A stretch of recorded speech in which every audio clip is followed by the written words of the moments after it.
हरे कृष्णा, राधे राधे। कैसे हो आप सभी?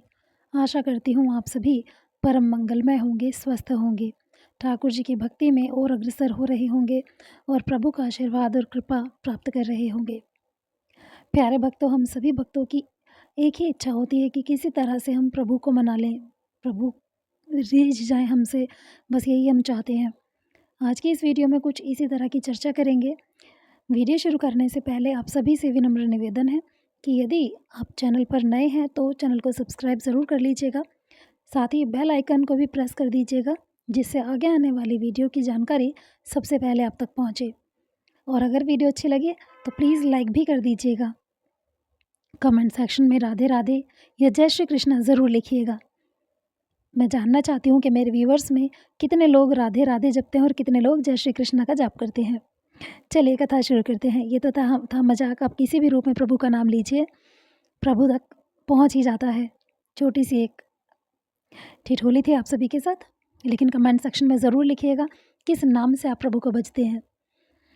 तो एक भक्त के विषय में हम यह चर्चा कर रहे थे कि भक्त प्रभु को कैसे रिझा सकता है, एक भक्त का व्यवहार कैसा होना चाहिए।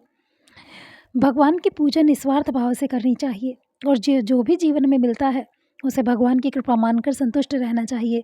तभी हमारा मन शांत रहता है और एक शांत मन ही प्रभु को रिझा सकता है, क्योंकि जब मन शांत होता है तो प्रभु की भक्ति में आनंद आता है और आनंद आता है तो हम प्रभु को रिझाने के अलग अलग मार्ग ढूंढने लगते हैं। इसको एक कहानी के माध्यम से समझते हैं।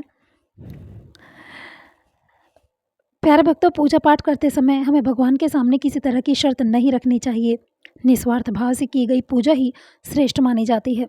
जीवन में जो भी कुछ मिल रहा है उसे भगवान का आशीर्वाद मानकर स्वीकार करना चाहिए और संतुष्ट रहना चाहिए, क्योंकि यही जीवन में सुख और शांति बनाए रखने का मूल मंत्र है। एक कथा के अनुसार पुराने समय में एक राजा के सेवा में एक नया सेवक नियुक्त हुआ। राजा बहुत ही विद्वान था और अपने आसपास के सभी लोगों का ध्यान रखता था। राजा ने नए सेवक से पूछा कि तुम्हारा क्या नाम है। सेवक ने जवाब दिया कि महाराज, जिस नाम से आप बुलाएंगे मेरा वही नाम होगा। राजा ने फिर पूछा कि तुम्हें खाने में क्या पसंद है।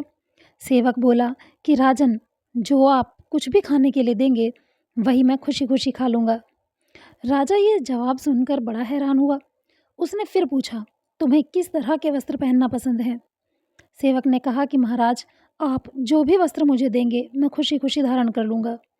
राजा ने अंतिम प्रश्न पूछा कि तुम्हारी इच्छा क्या है। सेवक ने कहा कि महाराज, एक सेवक की कोई इच्छा नहीं होती है, मालिक जैसे रखता है वैसे ही उसे रहना पड़ता है। ये बात सुनकर राजा बड़ा प्रसन्न हुआ। उसने सेवक से कहा कि आज तुमने बहुत बड़ी सीख मुझे दी है। अगर हम भक्ति करते हैं तो भगवान के सामने किसी तरह की शर्त या इच्छा नहीं रखनी चाहिए। आज तुमने मुझे बता दिया कि भगवान के भक्त को कैसा होना चाहिए। कथा की सीख यही है कि भक्ति हमेशा निस्वार्थ भाव से ही करनी चाहिए। जो भी हमें मिलता है, जैसा प्रभु हमें जिस हाल में जो भी कुछ हमें अवेलेबल कराते हैं, उसके लिए प्रभु का आभार व्यक्त करना चाहिए और हर हाल में संतुष्ट रहना चाहिए। क्योंकि जब हम सच्ची निष्ठा से आत्मसमर्पण कर देते हैं और प्रभु के ऊपर आश्रित हो जाते हैं, तब प्रभु हमारे लिए सर्वश्रेष्ठ ही देते हैं और सर्वश्रेष्ठ जीवन हमें प्रभु प्रदान करते हैं। कभी भी घबराना नहीं चाहिए, चाहे कैसी भी परिस्थिति क्यों ना आए। हमेशा प्रभु का आभार मानिए। हो सकता है कि आपके साथ कोई छोटी सी घटना हो जाती है तो उसमें हम परेशान हो जाते हैं, लेकिन कभी हम ये नहीं सोचते कि ये प्रभु थे जिन्होंने क्या पता कितनी बड़ी घटना थी जिसको छोटी सी घटना में टाल दिया। या हो सकता है हमारे कर्म ही ऐसे ना हो कि हमें बहुत ज़्यादा मिल सकता या हमें बिल्कुल ही ना मिलता, लेकिन प्रभु की कृपा से हमें जो मिल रहा है वो ठाकुर जी की कृपा से ही मिल रहा है। क्योंकि प्यारे भक्तों, हम सांसारिक प्राणी हैं और इस कलयुग में मनुष्य अपने स्वार्थ के सिवा और कुछ भी नहीं देखता। आई होप आपको कहानी अच्छी लगी होगी, वीडियो अच्छी लगी होगी। अगर वीडियो अच्छी लगी हो तो प्लीज़ लाइक कर दीजिएगा जाते जाते और चैनल को सब्सक्राइब भी कर दीजिएगा।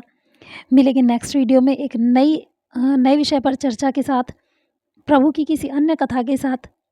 तब तक प्रभु से प्रेम करते रहिए, राधे राधे बोलते रहिए और हर सांस में प्रभु को भजते रहिए, क्योंकि हर सांस का हिसाब होना है भक्तों।